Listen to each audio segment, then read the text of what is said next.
abraçar uns 10 irmãos aí, mas eu estou me segurando aqui. Amém? Queridos, que bênção estar aqui com você nessa manhã, mais uma vez, para a gente poder compartilhar a palavra de Deus, que é o nosso alimento, a nossa vida é a palavra de Deus. Quando a gente se alimenta da palavra, a gente realmente fica suprido pelo Senhor. O próprio Jesus disse assim: nem só de pão viverá o homem, mas de toda a palavra que sai da boca de Deus. É por isso que muita gente está morrendo, porque eles pensam que é só de pão que o homem sobrevive. Então tem gente que está preferindo fazer o churrasco, está preferindo passear, está preferindo se entregar para os prazeres da vida, curtir a vida, mas não tem a disposição de sentar, parar um tempo da sua vida para sentar, para ouvir a palavra de Deus, para se alimentar da palavra. E quando você se alimenta da palavra, você não está comendo um alimento físico, mas você está alimentando-se espiritualmente. Isso é maravilhoso e pode ter certeza que repercute em toda a sua vida, porque todas as nossas realizações estão concentradas na vida espiritual. Se a gente tem uma vida espiritual fracassada, então as outras nossas conquistas, elas não fazem sentido. Por isso que tem tantas pessoas que são ricas, que são prósperas, que têm patrimônio, têm tudo, e elas mesmo assim são infelizes. Muitas delas são infelizes. Por quê? Porque na verdade falta algo para elas. Falta a palavra de Deus, falta a presença de Deus na vida delas. Amém? Esse mês nós estamos já inaugurando hoje aqui o Evangelho de João. O Evangelho de João é um dos mais tops que tem, e nós vamos estudar esse mês inteiro esse evangelho tão lindo, que é o Evangelho de João. E eu vou começar uma série de mensagens aqui hoje, que eu estou intitulando de Seguindo Jesus. É a nossa série de mensagens falando sobre Jesus, porque esse ano nós temos ali todos os livros do mês, mas só vamos ter o privilégio de estudar o Evangelho durante esse mês. Então é um mês único para nós, porque nós vamos estudar o Evangelho de João, ou o Evangelho de Jesus Cristo segundo João. Então o Evangelho fala sobre a vida, sobre o nascimento, sobre a vida, sobre a morte e sobre a ressurreição de Cristo. E na Bíblia tem 4 evangelhos que você conhece, que é Mateus, Marcos, Lucas e João.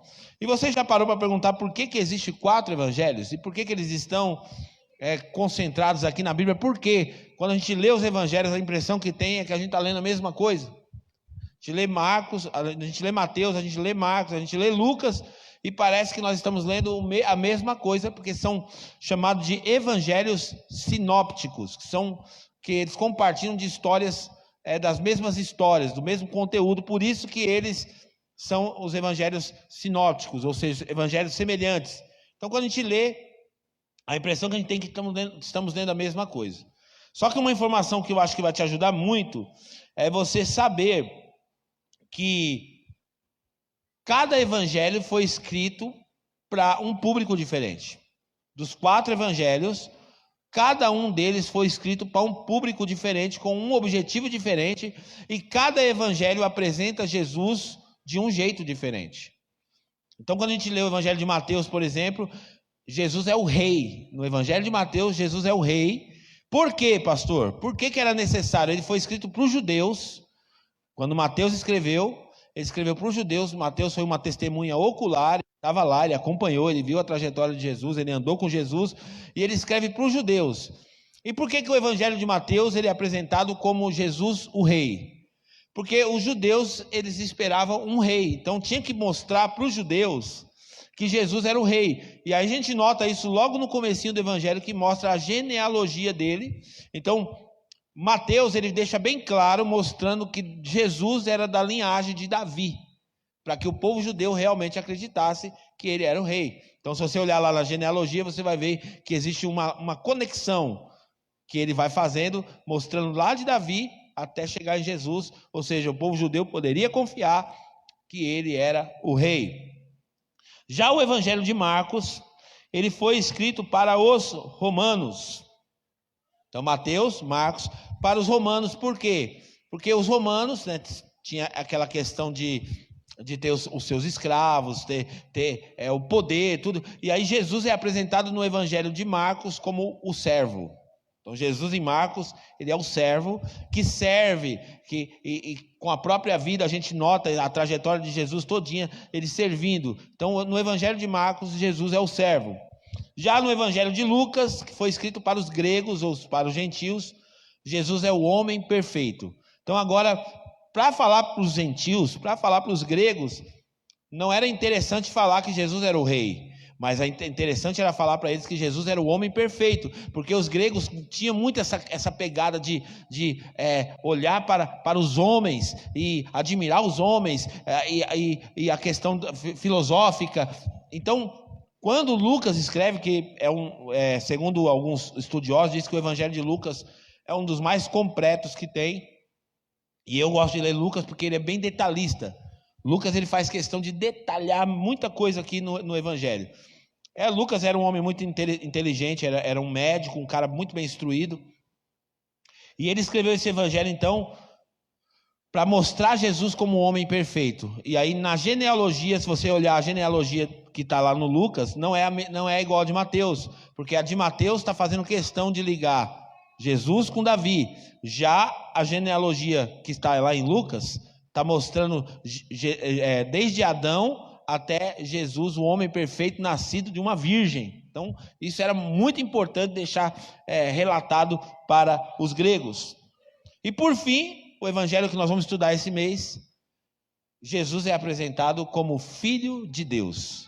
E esse evangelho foi escrito para quem? Foi escrito para a igreja. Foi o último evangelho a ser escrito.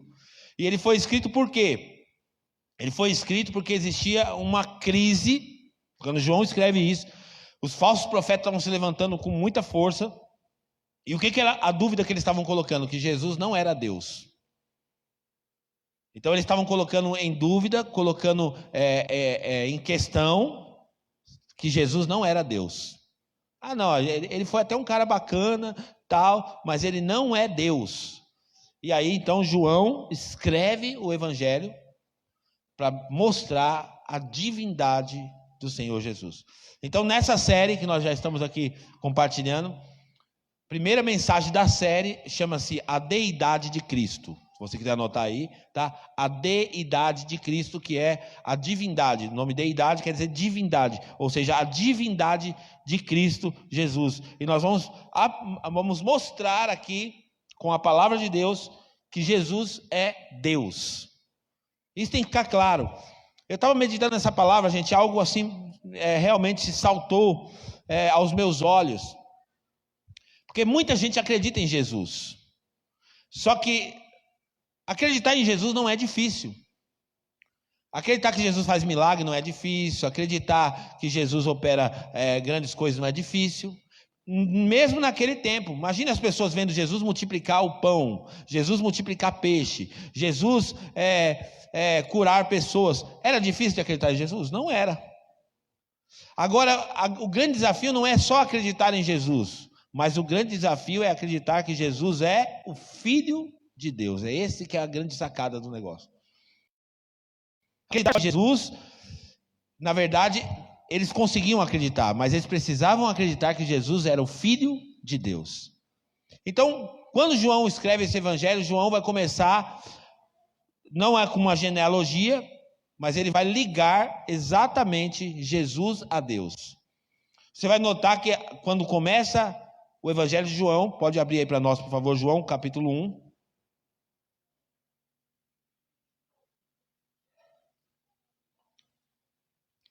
É como se ele estivesse começando o livro de Gênesis, porque é do mesmo jeito que começa Gênesis, começa João. Olha que interessante. Vamos fazer um paralelo, tá, Samuel? Vamos colocar primeiro João, depois vamos colocar o Gênesis 1 também, para você ver como é que começa quase igual.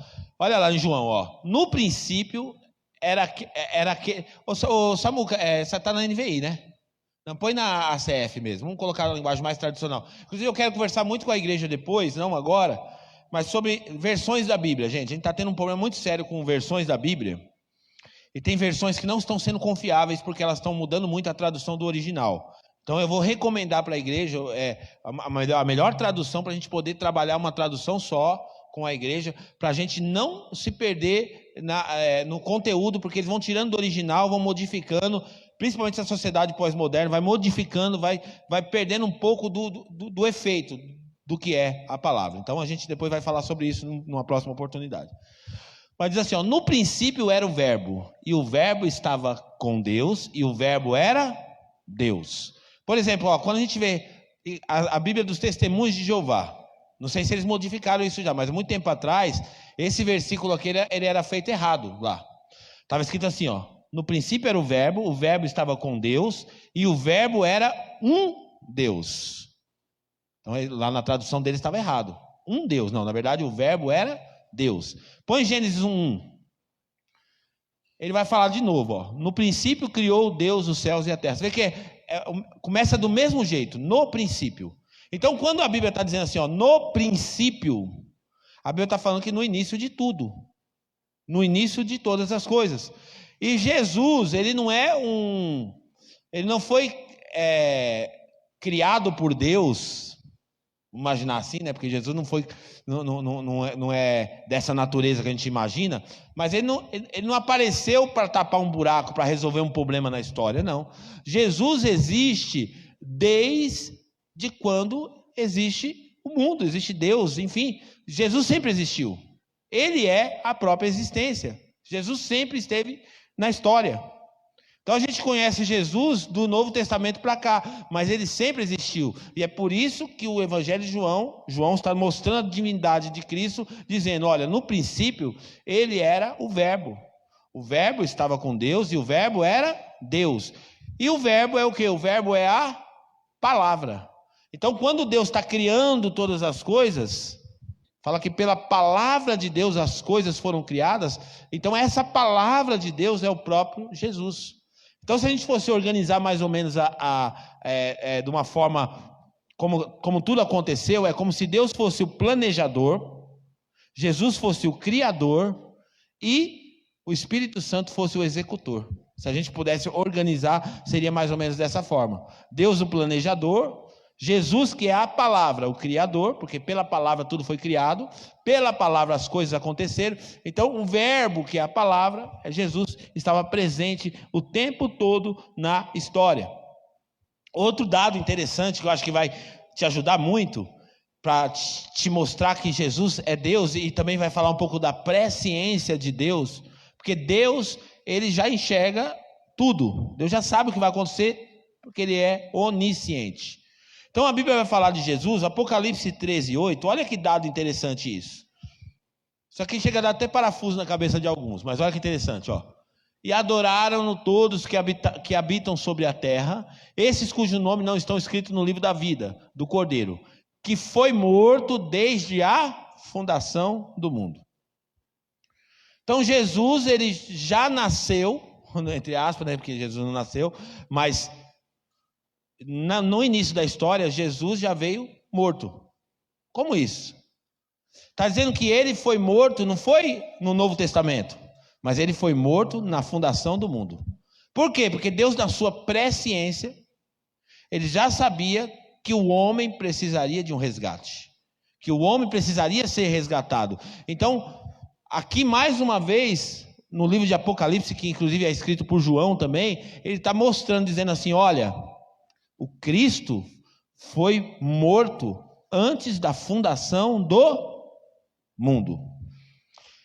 E mais um versículo para a gente apoiar a divindade de Cristo, Filipenses 2:5, que eu gosto muito, muito, muito dessa explicação. Diz assim, ó, de sorte que haja em vós o mesmo sentimento que houve também em Cristo Jesus,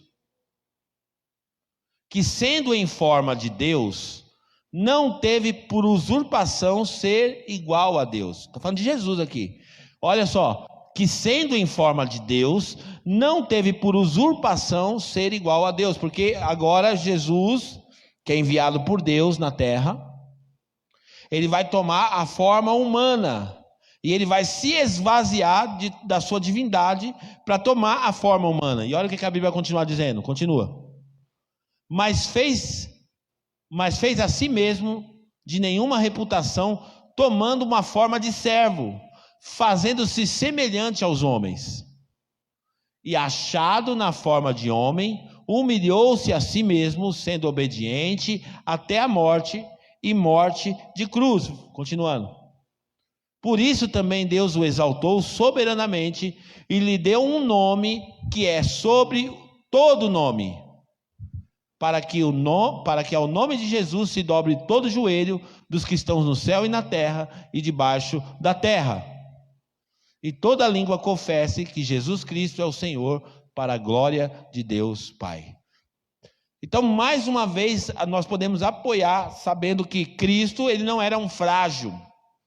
Por isso que a imagem que as pessoas têm de Jesus, eu lembro quando a gente assistia os filmes Paixão de Cristo, aí mostrava aquele Jesus coitadinho, pobrezinho, que foi chicoteado.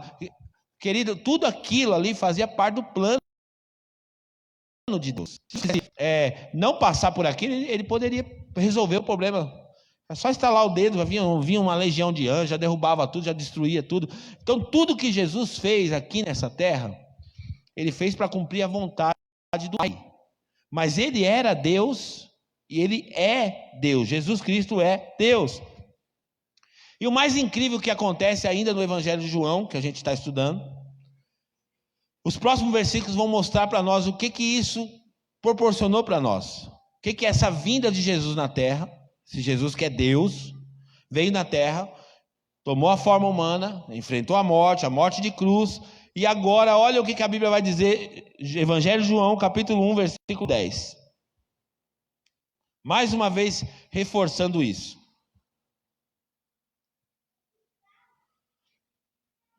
Estava no mundo e o mundo foi feito por ele. Mais uma vez mostrando, o mundo foi feito por quem?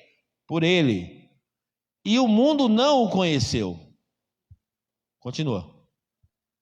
Veio para o que era seu. Veio para o que era seu. Para quem que era o seu? Os judeus, certo? Veio para o que era seu. Mas os seus não o receberam. E agora entra a nossa participação nessa história. Entra o grande milagre de Deus para a nossa vida. Continua. Mas a todos quanto receberam, deu-lhes o poder de serem feitos filhos de Deus, aos que creem no seu nome. Continua. Os quais não nasceram do sangue, nem da carne, e nem da vontade da carne, e nem da vontade do homem, mas de Deus. E o Verbo se fez carne e habitou entre nós, e vimos a sua glória como a glória do unigênito do Pai, cheio de graça e de verdade. Então olha o que acontece. Quando Jesus vem na terra, que é Deus encarnado, o Verbo se fez carne e habitou entre nós, ele vem com uma missão. E qual que era a missão? E aí entra a palavra religião. Porque a palavra religião quer dizer o quê? Religai. Era o ato de ligar o homem a Deus novamente. Porque o homem estava separado de Deus. O homem estava longe de Deus. Então Jesus vem, enfrenta a morte de cruz. É Deus na terra.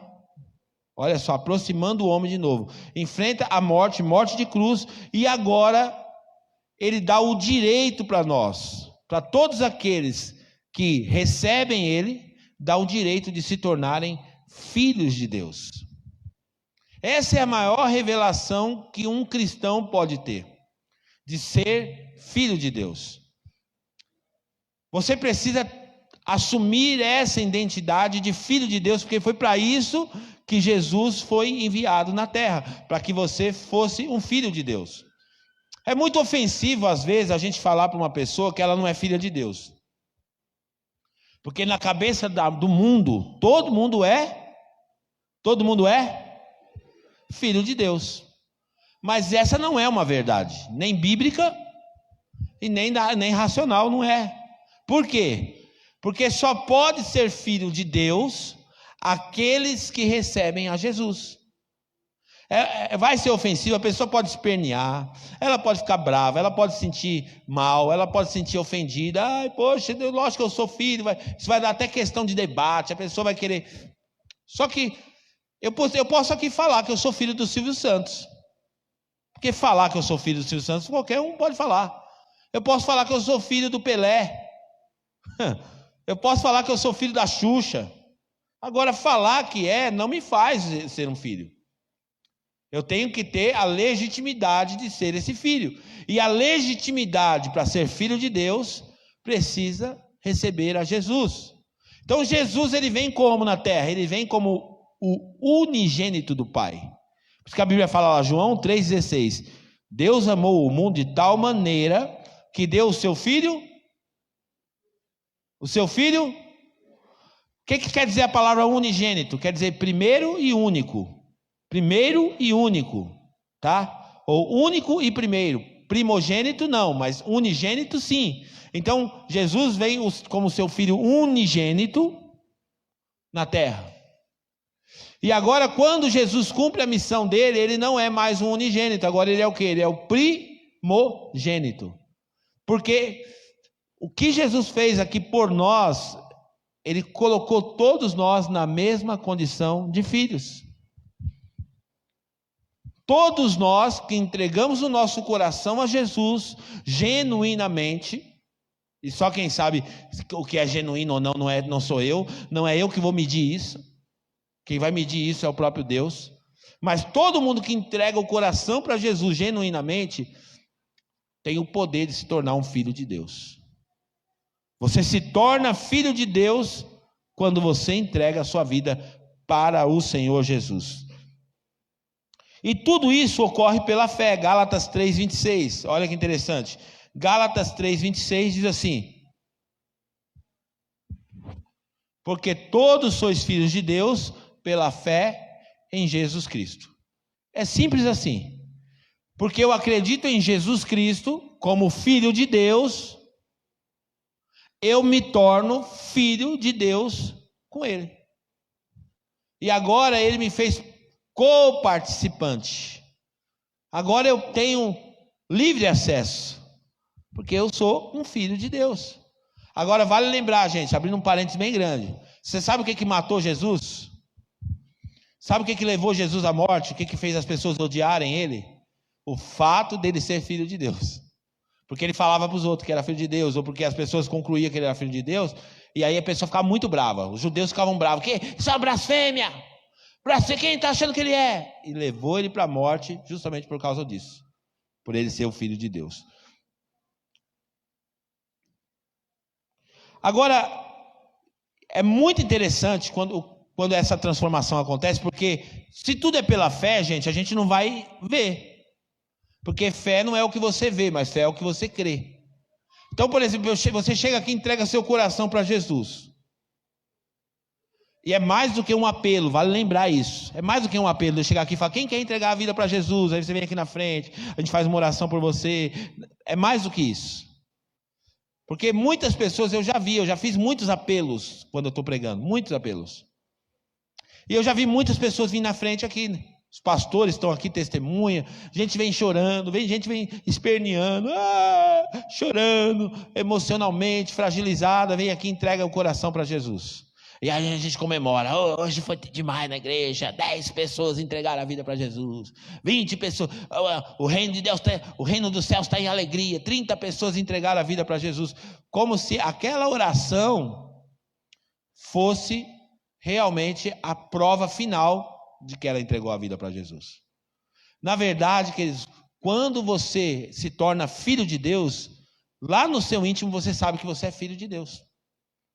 E isso é obra do Espírito Santo. Romanos capítulo 8, vamos continuar essa leitura. Romanos 8,15. Põe para nós aí, por favor. 8,15 de Romanos, versículo 17. Não, 15 até o 17, desculpa. Porque não recebeste o espírito de escravidão, para outra vez estares em temor, mas recebeste o espírito de adoção de filhos. Porque vale lembrar isso. Nós somos filhos de Deus porque fomos adotados por Deus. Nós não somos os judeus, mas nós somos enxertados. A Bíblia fala que nós somos enxertados nessa oliveira, ou na figueira. Eu não lembro agora se é figueira ou oliveira, mas nós fomos enxertados.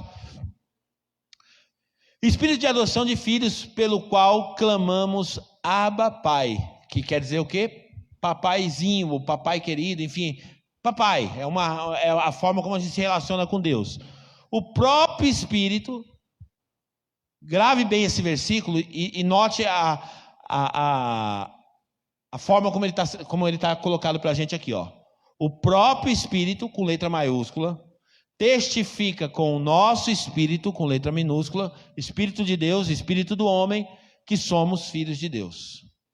Então, o próprio Espírito de Deus se comunica com o nosso Espírito lá no nosso âmago. Por isso que às vezes a gente tem um engano, fala assim, Deus falou no meu coração. Deus não fala no coração, gente. Não é o elo de comunicação de Deus com o homem, não é o coração. Porque o coração é o quê? Enganoso. Por isso tem muita gente que se perde na vida cristã. Deus falou no meu coração, Deus falou no meu coração. E ele vai escutando o coração, não escuta o teu coração. Mas o Espírito de Deus, ele comunica com o teu espírito, lá no seu âmago. Lá no seu espírito ele comunica e você sabe que você é filho de Deus. Por isso que quando eu falo para vocês aqui sobre a certeza da salvação, e eu faço afirmações às vezes fortes, eu não fico lá na minha casa pensando assim, ai, será que eu sou salvo? Ai, será que... Mesmo quando eu peco, mesmo quando eu erro, essas dúvidas não entram mais em mim. Por quê? Porque no meu espírito eu tenho certeza que eu sou filho de Deus. Eu sou um filho de Deus. Então essa certeza precisa tomar conta de você. Você é filho e é filha de Deus. Porque o Espírito de Deus testifica com o seu espírito que você é filho dele. Daqui a pouco eu vou chegar no grande final dessa mensagem. Versículo 17. E se somos filhos, somos logo herdeiros também. Verdadeiramente herdeiros de Deus e co-herdeiros de Cristo. Se é de certo que com ele padecemos, para que também com ele sejamos glorificados. Gente, isso aqui é muito forte. E muita gente usa isso aqui num contexto totalmente errado. Porque a pessoa quer colocar isso aqui como o quê? Como a vida terrena. Não, eu sou herdeiro de Deus, co-herdeiro de Cristo. E a gente quer transformar isso daqui num triunfalismo. Mas a Bíblia está dizendo sobre isso aqui, que é sobre a herança eterna que Deus tem para nós. Esse é o contexto. É uma herança eterna. Que nós... Tudo era de Cristo. Aí Cristo nos fez participantes. Por isso que a gente é co-herdeiro com Cristo. Cristo falou assim, não, é tudo meu isso aqui, mas eu quero botar mais gente na parada. Quero que mais gente participe disso. E agora a gente é herdeiro. Quem era o único herdeiro de Deus antes? Quem era o único herdeiro de Deus? Jesus. Então olha o que a Bíblia está dizendo, ó. E se nós somos filhos, logo somos herdeiros também. Por quê? Porque herança deixa para quem? Para quem? Para filho. Antes você tinha direito à herança? Não. Mas agora você se tornou filho. Então por isso que ele fala assim, ó. E se nós somos filhos, somos logo herdeiros também. Verdadeiramente herdeiros de Deus e co-herdeiros. Ou seja, Jesus vai repartir a herança com a gente, glória a Deus. Jesus vai repartir uma coisa que era só dele com todos aqueles que agora são filhos de Deus também. Isso é maravilhoso. Se é certo que com ele padecemos, para que também com ele sejamos glorificados. Como que acontece a conversão, gente, na vida de uma pessoa? Conversão não é intelecto.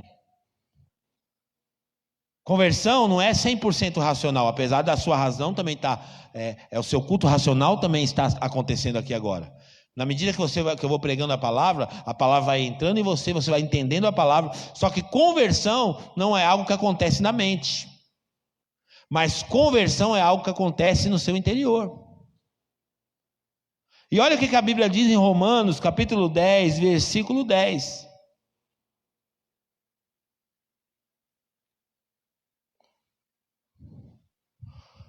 Visto que com o coração, e aqui não é o órgão coração, a gente vai lembrar que a Bíblia vai dizer sobre coração, tem duas formas que a Bíblia se dirige a coração, ou é mente ou é alma, tá? Então, visto que com o coração se crê para a justiça, e com a boca se faz confissão para a salvação.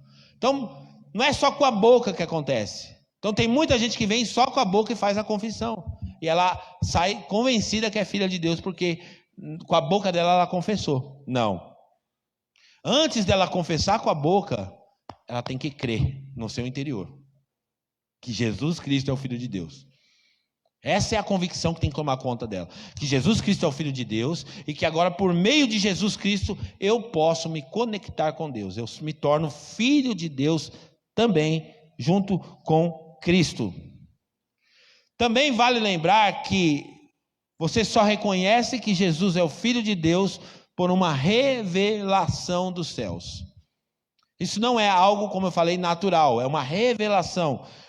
Mateus capítulo 16, versículo 13. É uma revelação. Mateus 16, 13 diz assim: E chegando Jesus às partes de Cesareia e de Filipe, interrogou os discípulos dizendo: Quem dizem os homens ser o Filho do Homem? Eles disseram: uns, João o Batista, outros, Elias, e outros, Jeremias, ou um dos profetas. Disse ele: E vocês, quem dizem que eu sou? E aí Pedro se levanta, e Simão Pedro respondendo disse: Tu és o Cristo, o Filho do Deus vivo. Aí Jesus achou aquela afirmação máxima, aí Jesus vai falar para ele assim, e Jesus respondendo disse-lhe: Bem-aventurado és tu, Simão Barjonas, porque não foi a carne nem o sangue que te revelou, mas foi o meu Pai que está nos céus. É uma revelação. Por isso que não é mente. Muita gente está crendo com a mente, mas é uma revelação que acontece no nosso interior. Uma revelação de Deus. Por isso que a conversão, gente, não é algo que a gente faz em massa, vamos montar um sistema para converter um monte de gente. Não. Muita gente vem no ambiente da igreja, escuta a palavra, frequenta várias vezes a igreja, mas ela ainda não entrou no reino de Deus, ela ainda não se apropriou daquilo. Por quê? Porque ela ainda não teve a revelação que Jesus é o Filho de Deus. E é fato, gente, simples assim. Simples assim. 1 João 5, 11. Isso aqui é um fato. Por isso que na sua oração, se você ainda tem dúvidas em relação à sua conversão, em relação à sua fé, às vezes a gente choca, o cara ficou 10 anos na igreja, o que aconteceu? Pendou. Tem gente que sai da igreja evangélica, vai para Macumba, vai não sei para onde, vai. E a gente assusta, não precisa se assustar não, é porque não teve a revelação ainda. Porque a Bíblia fala que os filhos de Deus, eles não são gerados pela vontade humana, pela vontade da carne, mas é pela vontade de Deus. E o testemunho é este, que Deus nos deu a vida eterna, e esta vida está em seu Filho. Continua. Quem tem o Filho tem a vida, quem não tem o Filho não tem a vida. Ponto. Quem tem o Filho tem a vida, e quem não tem o Filho não tem a vida. É simples assim, gente. Dói, mas é a verdade. Quem não tem o Filho não tem a vida. 1 João 5,4 também. Olha que interessante essa referência bíblica. Porque todo que é nascido de Deus vence o mundo. Esta é a vitória que vence o mundo, a nossa fé. Quem é que vence o mundo, senão aquele que crê que Jesus é o Filho de Deus? Agora olha que interessante, a vitória que vence o mundo é a nossa fé. Aí como que a gente usa esse versículo? Você tem que ter fé para vencer, tem que ter fé para vencer. Não é isso que o texto está dizendo. O texto está dizendo que a vitória que vence o mundo é a fé que você tem, que Jesus é o Filho de Deus. E aí sim, você pode vencer o mundo. Aí sim você é vitorioso. Por quê? Porque você tem essa fé viva, funcionando dentro de você. E vale lembrar que esse não é, Deus não faz acepção de pessoas, todo mundo pode ter acesso a isso, porque todo mundo está exposto à palavra de Deus, mas vai muito, na verdade, da disposição do coração das pessoas. Tem gente que vem para a igreja para cumprir um ritual, Tem gente que vem para a igreja para cumprir um sacramento. Ele fala, não, domingo é o dia de ir na igreja. Aí ele vem para a igreja. Não, porque a gente precisa buscar, né, alguma coisa de Deus, né, tal. É isso que a pessoa vem fazer. Mas para a gente concluir, eu quero falar 3 marcas do Filho de Deus. E aí você vai fazer um checklist aí para você saber se você já é filho ou não. Ah, pastor, mas eu já fiz a oração, já até me batizei. Sou filho? Você vai descobrir agora, por causa desse checklist. É o tira-teima agora. Nós vamos descobrir agora se a gente é ou se a gente não é filho de Deus. Primeira coisa, Mateus 5:9.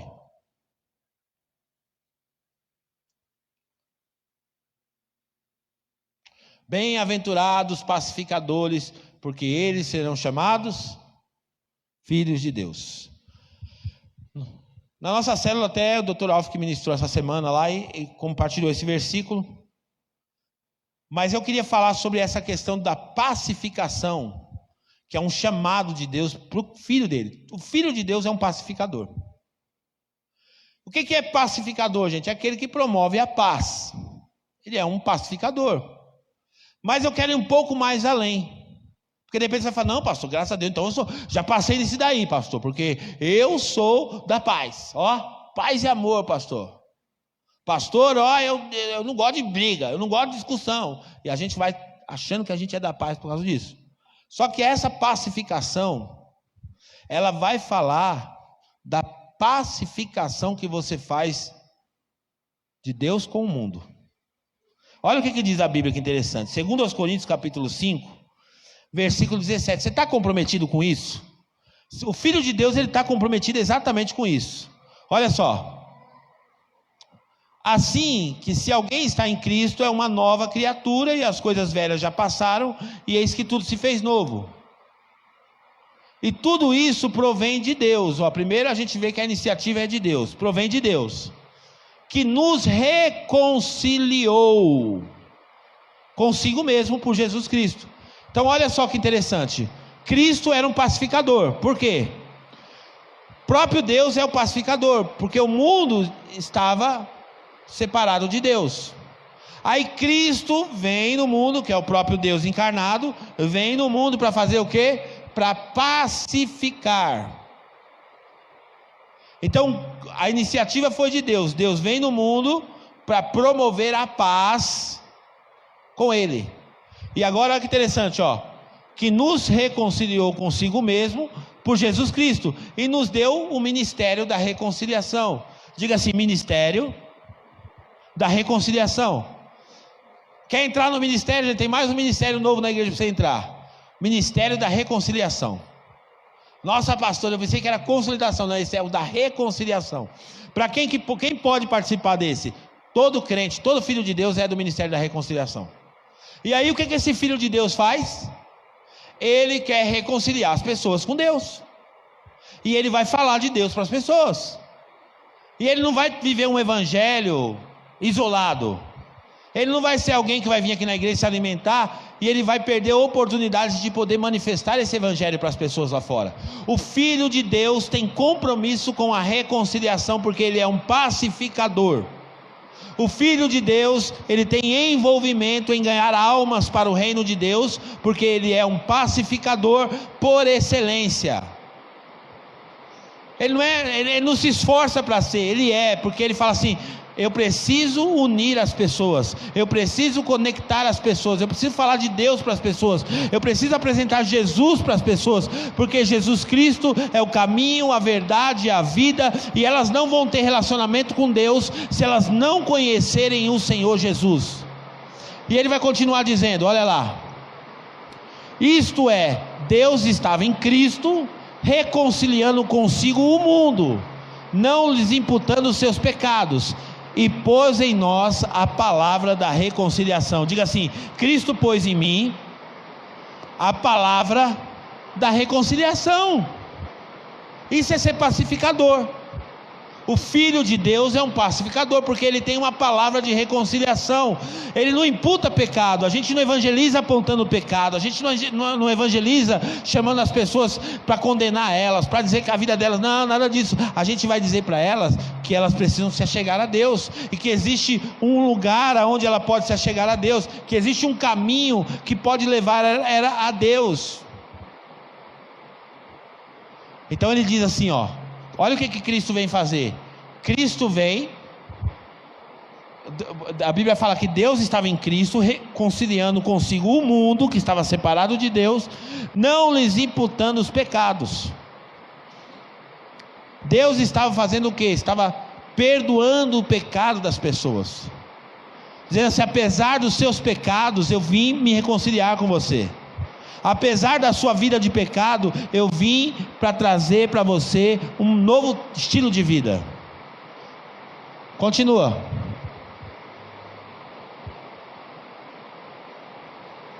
De sorte que somos embaixadores da parte de Cristo. Diga assim: embaixadores. Você sabe o que é um embaixador, gente?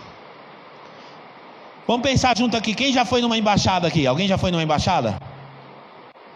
A embaixada, querido, funciona assim. Dentro do Brasil tem várias embaixadas.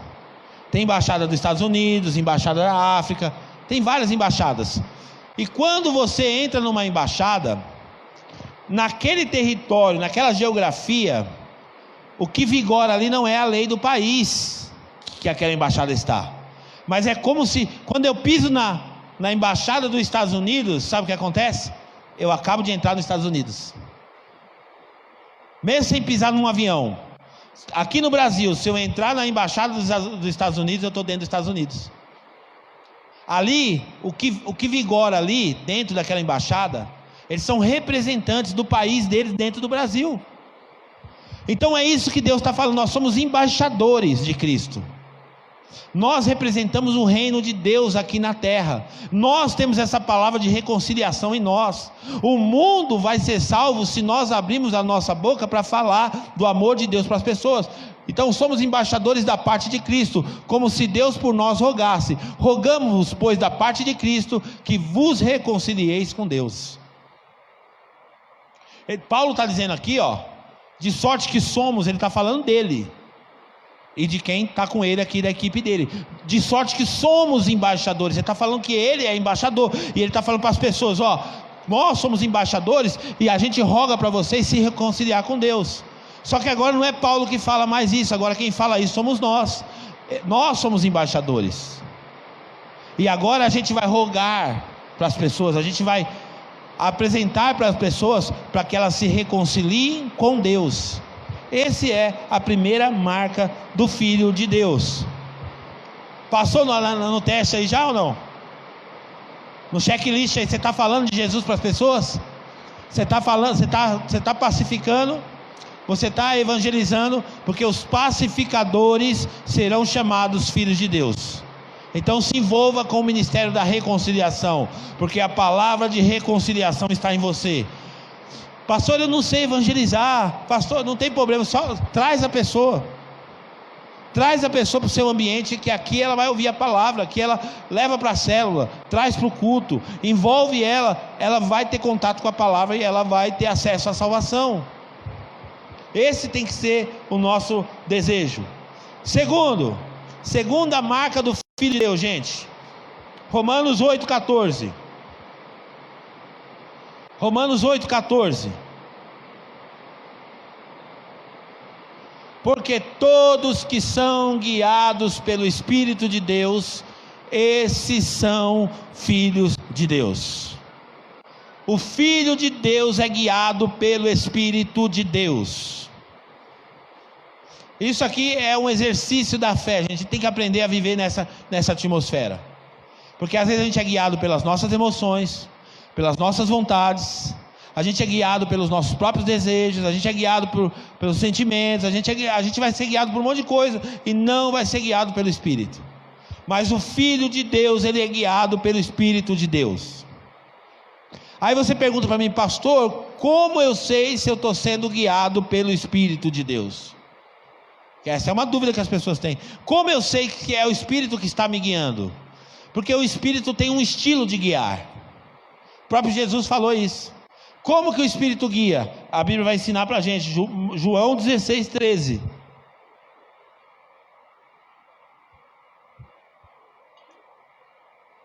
Mas quando vier aquele, o Espírito da verdade, ele vos guiará em toda a verdade. Porque não falará de si mesmo, mas dirá tudo que tiver ouvido e vos anunciará o que há de vir. Então o Espírito de Deus sempre vai te guiar para a verdade. O Espírito de Deus sempre vai... Você não vai ser enganado se você estiver sendo guiado por Deus. Porque o Filho de Deus, ele vai realmente ser guiado para a verdade. E agora, o que é a verdade? A gente vai conectar uma coisa na outra. Jesus falou que ele é o quê? O caminho e a vida. Então, se o Espírito vai me guiar para a verdade, ele vai me guiar para onde? Vai me guiar para Jesus. E Jesus é o quê? A gente aprendeu logo no primeiro versículo que a gente leu hoje. O que ele é? Jesus é a palavra. No princípio era a palavra. A palavra estava com Deus. A palavra era Deus. A palavra se fez carne e habitou entre nós. E agora a palavra está conosco aqui. Então a palavra de Deus é que vai nos guiar. O Espírito vai nos guiar para a verdade. E a verdade é a palavra de Deus. Jesus falou assim: a minha palavra é a verdade. Seja guiado pelo Espírito Santo, pela palavra. Tem gente que fica perguntando: pastor, é pecado isso? É pecado aquilo? É pecado tal coisa? É pecado isso? Eu estou cansado de responder essas perguntas já. Porque o crente, filho de Deus, ele não tem que ficar perguntando mais isso. Isso é matéria do primário.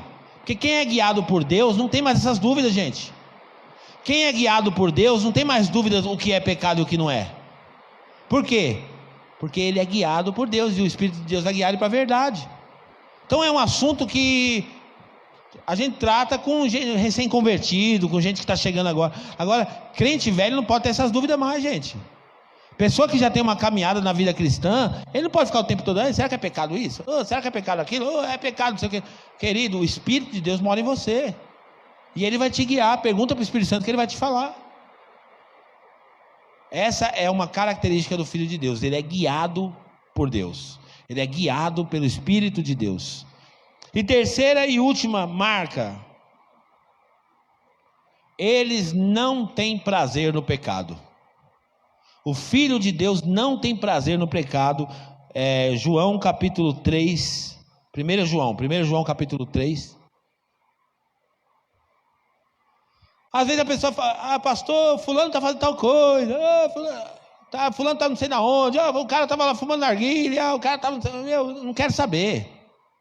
Eu não quero saber da vida do outro, de verdade, de coração. Fui fazer uma visita essa semana, e a mulher falou para mim que ela estava indo na igreja, estava gostando de frequentar a igreja, tudo, mas aí o pastor começou a invadir, porque ia na casa dela e ficava vendo se tinha gente tomando cerveja. Eu não quero saber se você toma cerveja, se você não toma, se você fuma uma maconha, se você não fuma, não é da minha conta. O Filho de Deus, ele se manifesta. Quem não é, não adianta se esforçar para ser, que não vai ser. Gente, a gente não é filho de Deus forçando a barra. Você não é filho de Deus tentando ser filho de Deus. Você é ou você não é, e ponto final. Não é da minha conta o que você faz, o que você deixa de fazer. O pastor não está aqui para controlar a sua vida. Isso é religião. Religião quer ficar controlando os outros, sabendo o que os outros estão fazendo, se está no pecado, se não está. Eu não quero saber. Se você é filho de Deus, você não vai ter prazer no pecado. E ponto. Você até peca. Mas quando você peca, meu querido, você fica numa angústia tão grande. Você fica tão triste, mas tão triste, porque é isso. O pecado do Filho de Deus produz tristeza. Fala: puxa, eu vacilei, meu. Oh Deus, eu sei que o Senhor me perdoou, mas eu estou envergonhado. Oh Deus, eu sei que o Senhor perdoou a minha vida, mas eu estou numa vergonha tão grande aqui por causa desse pecado. Eu sei que não tem condenação para mim, mas eu estou envergonhado, Deus. Porque o Filho de Deus, acontece isso com ele, de forma natural. Não é porque ele foi disciplinado, porque na igreja chegou aqui e tomou um banco, porque não é nada disso. Querido, o que produz nele é o quê? É porque ele é filho de Deus. Tem uma essência dentro dele, que quando ele peca, aquilo não fica bem. Olha o que diz a Bíblia. Vede quão grande amor nos tem concedido o Pai, que fôssemos chamados o quê? Filhos de Deus. Você é chamado filho de Deus porque é o amor do Pai. É o amor do Pai. Por isso o mundo não nos conhece, porque não conhece a Ele. Continua. Amados. Isso mesmo. Amados, agora somos filhos de Deus e ainda não é manifestado o que havemos de ser. Isso aqui é muito forte, gente. Diga assim, eu já sou filho de Deus. Mas ainda não é manifestado o que você vai ser de fato. Esse corpo aqui, ó, atrapalha muito a gente. Essa vida terrena aqui arrebenta com a gente. Mas eu sou filho de Deus e ninguém vai tirar isso de mim. E ainda não é manifestado o que eu vou ser quando eu chegar na eternidade. Mas sabemos que quando Ele se manifestar, seremos semelhantes a Ele, porque assim como é, o veremos. Olha que forte isso. Quando Ele se manifestar, de fato, aí a gente vai ser semelhante total a Ele. Aí vamos ter o corpo que Ele tem, o corpo glorificado que Ele tem. Vai ser demais. Mas enquanto isso, vamos lá, continua. E qualquer que nele tem esta esperança, purifica-se a si mesmo. Olha aí, purifica-se a si mesmo, como também ele é puro, porque eu estou olhando para ele. Agora, grave bem isso. Não purifica, querido, para ser, purifica porque é. Está entendendo? Você não purifica para ser, você purifica porque você é, porque você está olhando para ele, ele é a sua referência, ele é a nossa régua, é para ele que a gente olha. Continua. Qualquer que pratica o pecado, cometer pecado e praticar pecado são duas coisas totalmente distintas. Prática é algo que você tem costume de fazer. Praticar esporte. Praticar esporte. Eu estou praticando aquilo. Então, quem pratica pecado também transgride a lei, porque o pecado é a transgressão da lei. Continua. E bem sabeis que ele se manifestou para tirar os nossos pecados, e nele não há pecado. Qualquer que permanece nele, não pratica o pecado. Simples assim, gente. Não é forçando a barra. Eu tenho que me... Quem permanece nele não pratica pecado. Peca acidentalmente. Alguém aqui já saiu de casa assim, dizendo assim, hoje vou bater o carro hoje. Teve alguém aqui que já fez isso? Não. Ninguém é bobo, ninguém é tonto aqui. Agora, tem chance de você bater o carro quando você sai de casa? Sim ou não? Sim ou não? Tem. Agora, isso significa o quê? Que a vida do crente é exatamente isso. Ele vai sair para viver. Ele vai sair assim, eu não vou pecar. Porque eu não pratico pecado. Pecado não faz parte do meu estilo de vida. Mas posso pecar? Pode. Por quê? Porque eu ainda não sou como ele é. Eu ainda vou ser ainda pleno, mas ainda não sou. Aí continuando. Volta lá. Qualquer que permanece em pecado não o viu e nem o conheceu, gente. Fato. Simples assim. Pastor, o cara é crente, mas o cara está lá fazendo isso, está traindo a mulher. Querido, não se engane. Ele só é um frequentador de igreja, mais nada. Ele não é filho de Deus. Pastor, mas eu não sei, eu já vi ele até usado por Deus. Muitos naquele dia, Senhor, no teu nome nós expulsamos demônio, no seu nome nós curamos enfermo. Quem tem que saber da tua vida é você. Você pode viajar daqui para o outro lado do mundo, lá para o Japão. Se você é filho de Deus, você vai continuar sendo filho de Deus lá. Você não é filho de Deus quando tem câmera olhando para você. Você não é filho de Deus quando tem uma igreja controlando você. Se você é filho, você é. Se você não é, você não é, e ponto.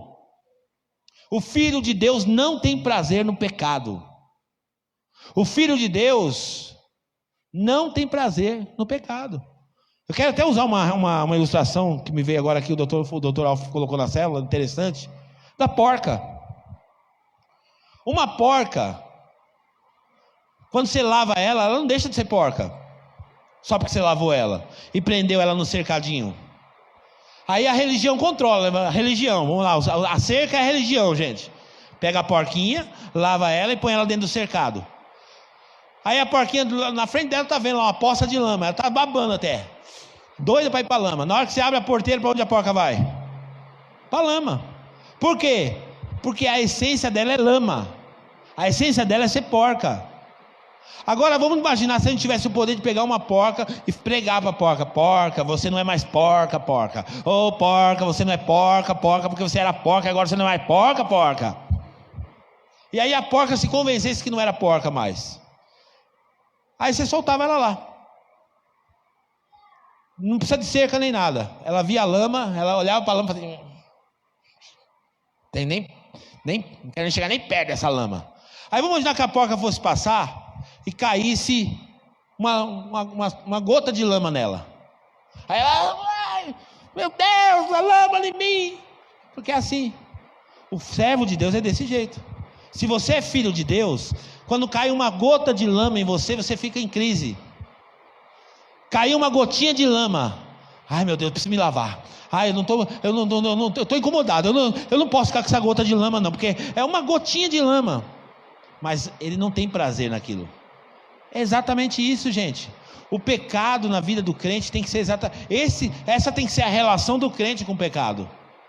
Agora, se ele é filho de Deus, ele não precisa de cerca. Quem precisa de cerca, gente, a religião vai pôr cerca em você. A religião vai ficar dizendo para você: cuidado, vai lá, vigia, não sei o quê. E vai querer colocar um monte de regra para você. Mas se você é filho de Deus de fato, você não tem prazer no pecado. Continuando. Filhinhos, ninguém vos engane. Quem pratica a justiça é justo, assim como ele é justo. Quem pratica o pecado é de quem? Agora pegou pesado. Agora é agressivo demais, ofensivo demais. Mas quem pratica o pecado é do diabo, porque o diabo peca desde o princípio. Para isso se manifestou o Filho de Deus, para desfazer as obras do diabo. Está falando aqui que Jesus já resolveu esse problema. Hoje, se você peca como filho de Deus hoje, já não é algo que o pecado te domina mais. Você pode vencer isso daí. Continuando. Qualquer que é nascido de Deus, presta atenção nisso. Qualquer que é nascido de Deus, se tornou um filho de Deus, não permanece em pecado, porque a sua semente, olha que forte, a sua semente permanece nele, e ele não pode pecar porque ele é nascido de Deus. Isso é muito forte, gente. Ele não pode pecar. Não é que ele não quer pecar, ele não pode pecar. Por quê? Porque ele tem a semente de Deus nele agora. Olha que forte disso. E o último versículo. Nisto são manifestos. Grave esse versículo agora. Nisto são manifestos os filhos de Deus e os filhos do diabo. Nisto no quê? É só você ver que tem um ponto final. Esse ponto final dá contexto para os versículos acima, não ao abaixo. Então ele está concluindo. Nisto são manifestos. Volta lá para o último versículo. Volta um atrás. Qualquer que é nascido de Deus não permanece em pecado, porque a sua semente permanece nele e não pode pecar, porque é nascido de Deus. Continua. Que é a continuação desse. Continua. Nisto são manifestos os filhos de Deus e os filhos do diabo. Nisto são manifestos os filhos de Deus e os filhos do diabo. Então o filho de Deus, ele se manifesta. Como? Com o estilo de vida dele. As 3 marcas: eles são promotores da paz, eles são guiados pelo Espírito Santo e eles não têm prazer no pecado. Vamos ficar de pé em nome de Jesus.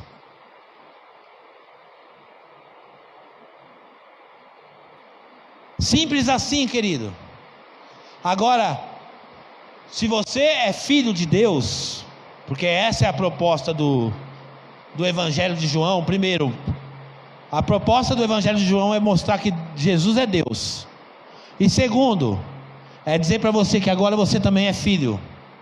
E se você é filho de Deus, você possui essas marcas na sua vida.